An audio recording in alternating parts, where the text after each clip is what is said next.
안녕하세요. 저는 얼마 전 예쁜 손녀를 얻게 된 50대 후반의 평범한 남성입니다. 아직 환갑도 치르지 않은 제가 일찍 손녀를 보게 되고 50대 나이에 할아버지 소리를 듣게 되었네요. 내 나이도 벌써 다 됐구나 싶어 씁쓸하면서도 귀여운 손녀를 보고 있자니 할아버지가 된 게 나쁘지만은 않다 싶습니다. 제 딸이 저 닮은 아이를 낳은 걸 보니 부쩍 생각이 많아지는 요즘입니다. 30여 년 전 아이 엄마 만나서 가정을 꾸리고 눈에 넣어도 안 아플 제 딸을 얻게 되었죠. 그렇게 금주옥엽 키웠던 제 딸이 엄마가 된 모습을 보니 감회가 새롭습니다.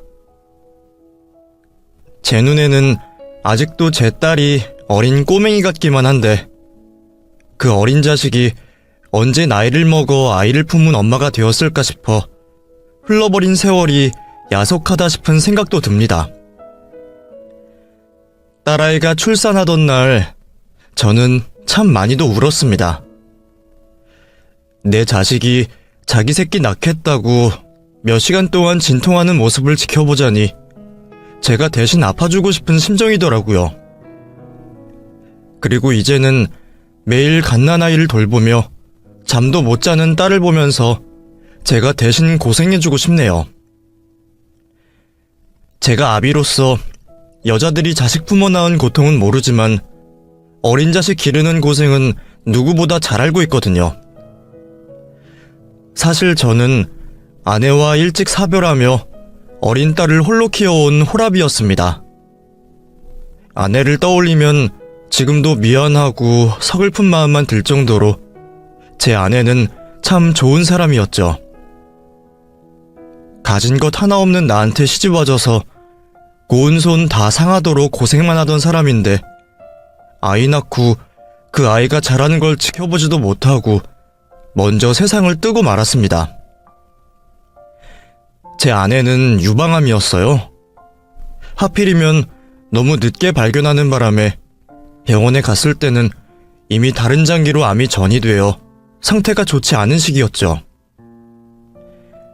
조금 아플 때 빨리 병원을 가봤더라면 나았을지도 모르는데 아내는 남몰래 병을 키우고 있었습니다. 병원에서 암 진단을 받고 나오면서도 아내는 병원비 먼저 걱정을 하고 있었어요. 어떻게 하지? 수술 받고 치료받으려면 돈이 많이 들겠지? 지금 그게 문제야? 당신은 몸이 그 지경이 될 때까지 대체 뭘 하고 있었어? 그러게 어디 아프면 참지 말고 병원부터 가보라고 했잖아. 내가 그렇게 말할 땐 듣지도 않고 이게 뭐야? 미안해. 그러게 당신 말 들을걸. 내가 괜히 미련 떨어서 돈이 더 들게 생겼네. 저도 아내를 탓하려던 건 아니었습니다. 그냥 그 상황이 도저히 믿어지지 않아서 받아들일 수 없어서 괜히 원망을 아내에게 돌렸던 거죠. 그것도 전부 제 탓이에요. 그 흔한 보험 하나 없던 형편이라 아내는 빠듯한 살림에 병원 가기를 걱정했을 겁니다. 남편이 벌어오는 돈으로는 어린 자식 키우며 새 식구 먹고 살기도 어렵다 보니 뭐 하나 자기에게 돈 쓰는 걸 마다하던 사람이었거든요. 그러니 병원은커녕 약값도 아껴 썼겠죠. 워낙 아끼고만 살고 감기 걸려도 병원에 가지 않으며 약국에서 약이나 타먹던 사람인 걸 저도 알고 있었는데 말입니다.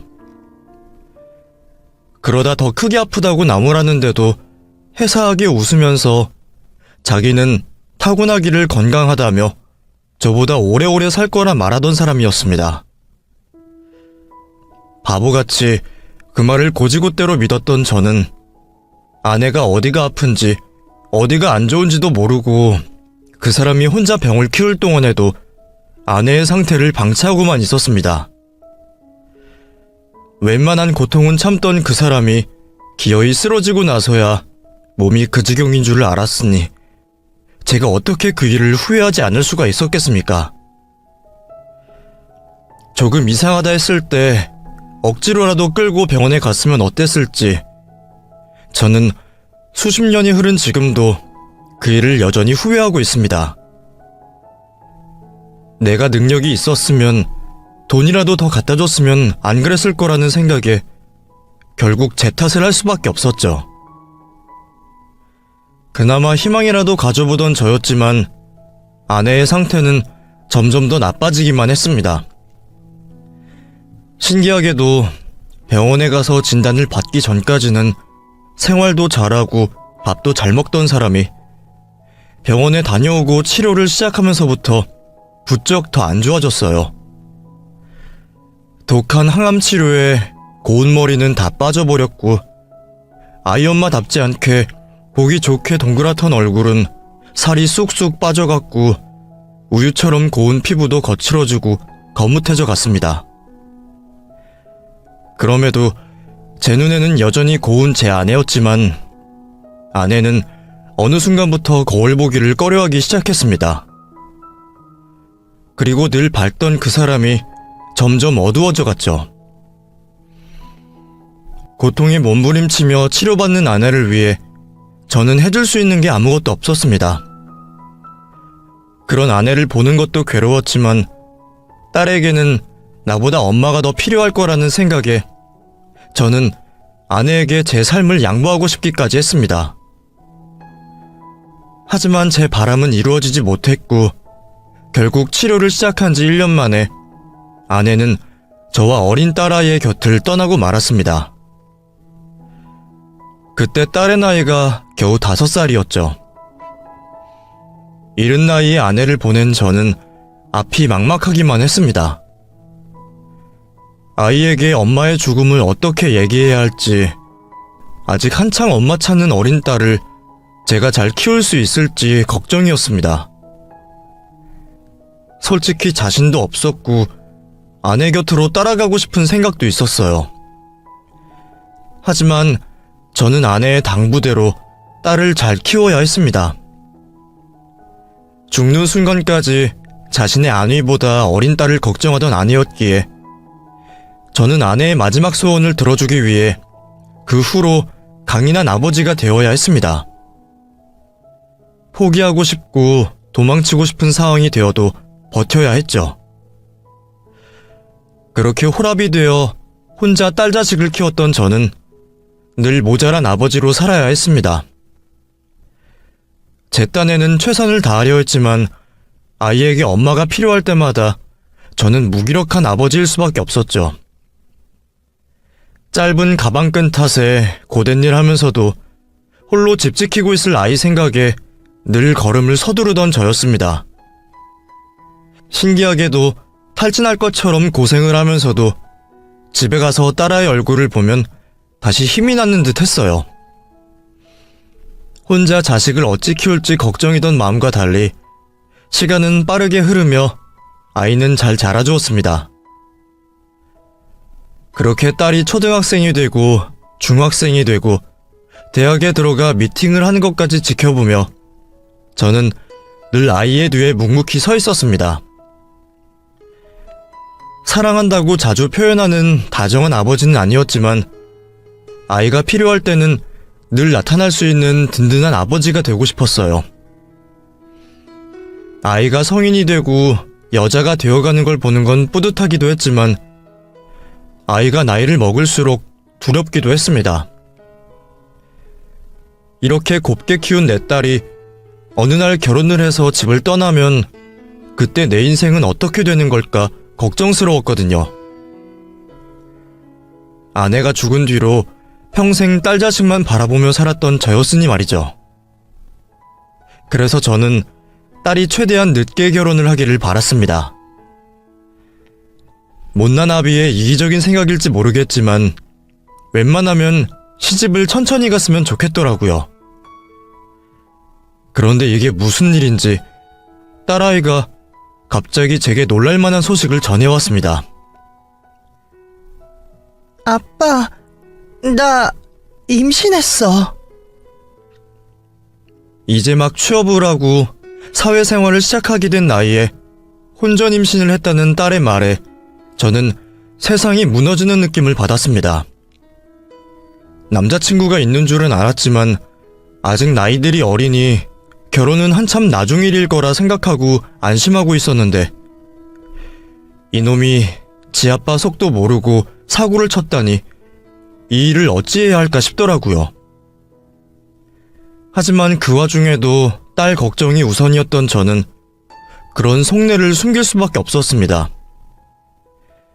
제가 괜히 허망해하고 걱정을 하면 어린 딸은 더 두려울 것 같았거든요. 속으로는 내 딸 임신시킨 그놈을 잡아다가 줄이라도 틀고 싶었지만 딸 앞에서는 예비사위를 반길 수밖에 없었습니다. 아버님, 안녕하십니까? 처음 인사드리겠습니다. 저 지원이랑 교제하고 있는 박현태라고 합니다. 그래, 자네 얘기는 익히 들었네. 자네도 취직한 지 얼마 안 됐다면서. 그럼 둘 다 한창 일하기 바쁠 텐데 뭐가 그리 급했나? 죄송합니다.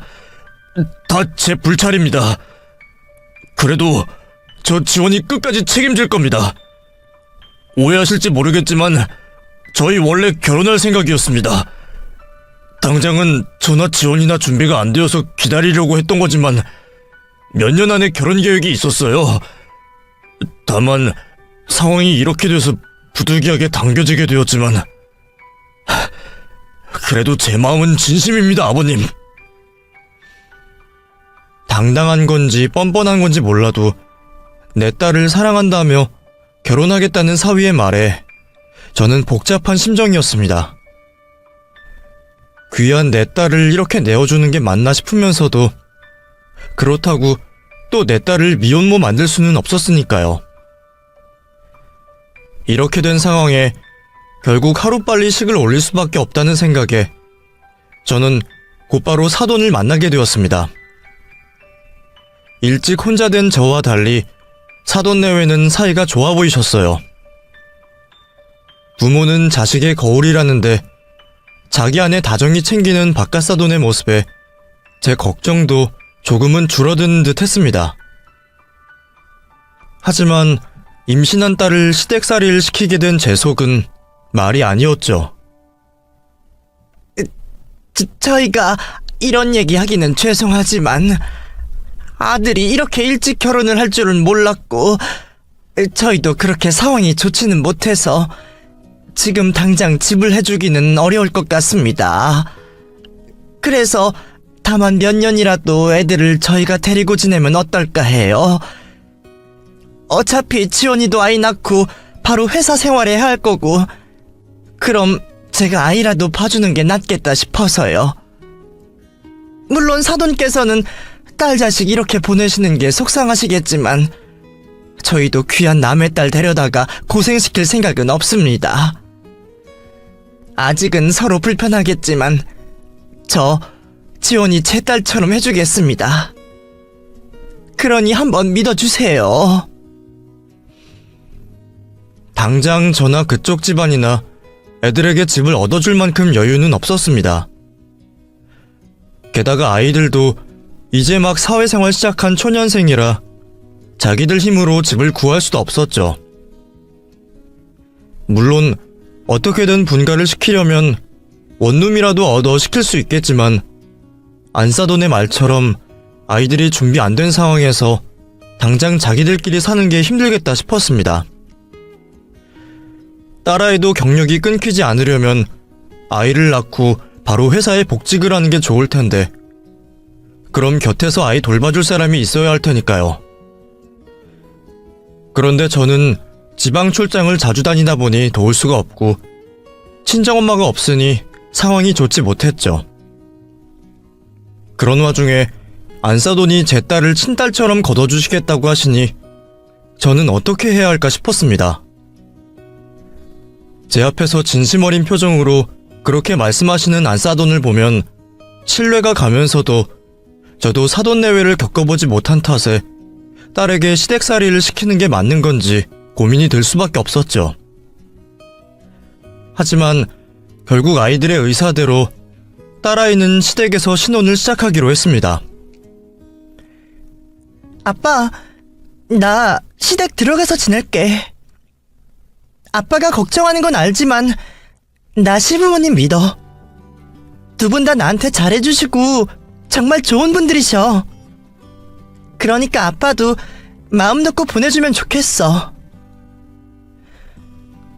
얘가 일부러 그런 소리를 하는 건지 정말 시댁살이에 자신이 있는지는 모르겠지만 자기가 시댁살이를 자처하겠다니 제가 그런 아이를 말릴 수가 없었습니다. 그렇다고 제가 직접 데리고 있어주지도 못할 상황이니 제가 입이 10개라도 할 말은 없었죠. 결국 저는 딸아이의 결정을 믿어주기로 했고 사위에게 마지막 당부를 하며 아이를 시댁에 보내게 되었습니다. 걱정과 달리 다행스럽게도 딸아이는 시어머니와 금방 가까워진 듯 했어요. 아마 워낙 엄마 품을 찾던 아이라 시어머니가 잘해주시는 게 좋았던 모양입니다. 그걸 보니 저도 걱정을 덜 수밖에 없었죠. 하기사 어차피 내가 딸 곁에 붙어있을 수도 없으니 딸이 차라리 시댁에서 잘 지내는 게 낫겠다 했어요. 어차피 임신하고 출산하면 아이를 봐주시는 것도 저보다는 안 싸더니 좋겠다 싶었죠. 그렇게 딸아이는 결혼식을 올리고 시댁살이를 하게 되었고 배가 점점 불러가며 출산을 앞두고는 회사를 쉬며 집에서 지내게 되었습니다. 저로서는 딸 자식 시댁에 맡겨놓고 남몰래 걱정도 많았지만 딸아이는 무탈하게 잘 지내는 듯 제게 자주 시댁 자랑을 하곤 했습니다. 어제는 어머니가 뭘 해주셨다, 오늘은 뭘 해주셨다. 딸아이 얘기만 들어보면 제가 괜히 서운할 정도로 시댁에서 잘 지내는 모습이었습니다. 아빠, 걱정하지 마. 나 시부모님한테 사랑 듬뿍 받으면서 잘 지내고 있어. 어머니가 나 안마도 해주시고 먹고 싶다는 거 다 해주시거든. 그래서 그런지 나 살 많이 찐 것 같아. 뭐야, 그렇게 맛있어? 아빠가 해주는 밥보다? 물론 아빠 요리 최고지만 우리 어머니도 솜씨 짱이야. 아빠도 먹어보면 놀랄걸? 안 그래도 시부모님이 아빠 자주 오시라고 하시는데 아빠 왜 집에 안 와? 나 안 보고 싶어? 보고야 싶지. 근데 내가 자주 가면 사돈께서 괜히 불편하실 것 아니냐. 아직 너도 시부모님이랑 친해지는 단계인데 내가 너 보겠다고 자꾸 찾아가면 괜히 감시하는 것 같지 않냐? 에이, 그런 게 어딨어. 우리 어머님, 아버님 그런 분들 아니셔. 얼마나 좋은 분들이신데. 진짜 안 그래. 사실 그래서 나 요즘 정말 결혼 잘했다는 생각 들어. 임신하고서 시댁살이 해야 할 때만 해도 예상 못했던 일이라서 너무 당황스럽고 무서웠는데 지금은 너무 다행이다 싶어. 오빠는 몇 년 안에 주택청약 넣어서 분가자 그러는데 나 지금 같아서는 그냥 쭉 여기서 살고 싶기도 해. 뭐? 그 정도야? 아니, 그렇게 시댁이 편한 며느리가 어디 있어? 여기 있지. 나 진짜 잘 지내고 있어. 눈치 하나도 안 보고 시부모님이 다 해주시니까 너무 편해. 어머님, 아버님 다 나를 딸처럼 잘해주시는걸. 그런 말을 들으니 저도 마음이 편해졌지만 한편으로는 조금 속이 상하기도 했습니다. 딸이 그러는 게 엄마를 일찍 잃어서 그러는 걸 알고 있었거든요. 딸이 너무 어린 나이에 엄마를 떠나보내며 늘 그런 걸 부러워하곤 했었던 걸 알고 있었습니다. 어린 애가 왜 자기는 엄마가 없냐면서 TV나 주변에 엄마 아빠 있는 집에 딸이 되고 싶다 하던 걸 보며 늘 마음이 안 좋았죠. 저도 그런 딸 때문에 한때는 재혼 생각까지 했었지만 남의 자식 제 새끼처럼 키워줄 여자가 흔할까 싶어 결국 마음을 접었었어요. 대신 내가 엄마 몫까지 해주겠다 했지만 아쉬운 게 어쩔 수 없이 있었을 겁니다. 그런데 시집가서 시댁에서 제 집처럼 편하게 시어머니, 시아버지 사랑받으며 지낸다고 하니 그게 기쁘면서도 마음이 복잡했어요. 그래도 내 딸이 눈치 안 보고 잘 지낸다는 건 정말 다행인 일이었습니다. 어쩌면 애가 아직 어려서 철이 없어서 눈치를 안 보는 건지 모르겠지만 안 싸더니 제게 해주신 약속을 지키신다는 게 느껴지더군요. 처음에는 제 딸 임신시킨 사위도 탐탁치 않았지만 가식 없이 잘해보려 노력하는 모습에 저도 사위를 어느새 제 아들처럼 생각하게 되었습니다. 이제 곧 아이까지 태어나면 두 아이가 양가 집안 사랑받으며 잘 살기를 기대하고 있었죠. 그런데 어느 날 잘 지내는 줄 알고 있던 딸아이에게서 전화가 걸려온 겁니다. 그것도 평소와 다르게 무슨 소리를 하는지 알아듣지도 못할 정도로 오열하면서 말이죠. 아빠, 나 이렇게는 못 살겠어. 내가 뭘 잘못했다고 이런 취급을 받아야 해? 아빠, 나 너무 서러워. 나 집에 갈래. 그게 무슨 말이야? 지원아, 일단 진정하고 차분히 얘기해봐. 대체 무슨 일이 있다는 거야? 아빠 보고 싶어. 태교에 전념하겠다며 연락도 잘 없던 딸아이가 갑자기 울면서 전화를 하는 통에 저는 영문도 모르고 당황스러울 수밖에 없었습니다. 지원아, 너 어디야? 너 지금 혼자 있는 거야? 일단 진정하고 다시 침착하게 얘기해봐. 아빠가 알아들어야 도와주지, 어? 나 지금 일하러 왔는데 못하겠어서 집에 돌아가는 차 기다리고 있는 중이야. 그게 무슨 말이야? 일을 한다니? 네가 무슨 일을 해? 몰라. 어머니 따라서 나왔는데 여기 혼자 버려졌어.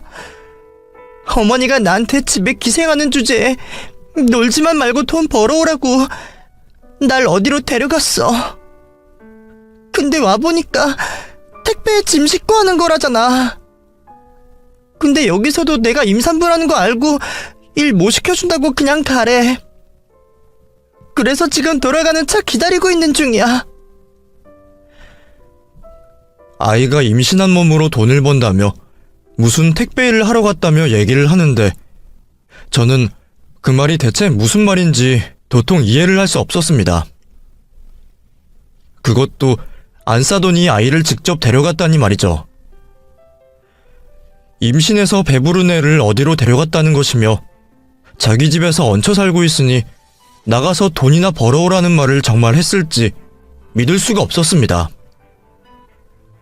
그동안 봐왔던 사돈댁에서는 저희 딸을 잘 대해주시는 줄 알았으니까요. 그렇다고 저희 딸이 저한테 괜한 소리를 할 리도 없고 애가 그렇게 서럽게 우는 걸 보니 무슨 일이 있어도 있다 싶은 겁니다. 마음 같아서는 거기가 어디던 당장 달려가서 제 딸을 직접 데려오고 싶었지만 하필이면 그때 제가 다리를 다쳐 꼼짝 못하는 상황이었어요. 그래서 그 바람에 제가 직접 아이를 데리러 갈 수 없었죠.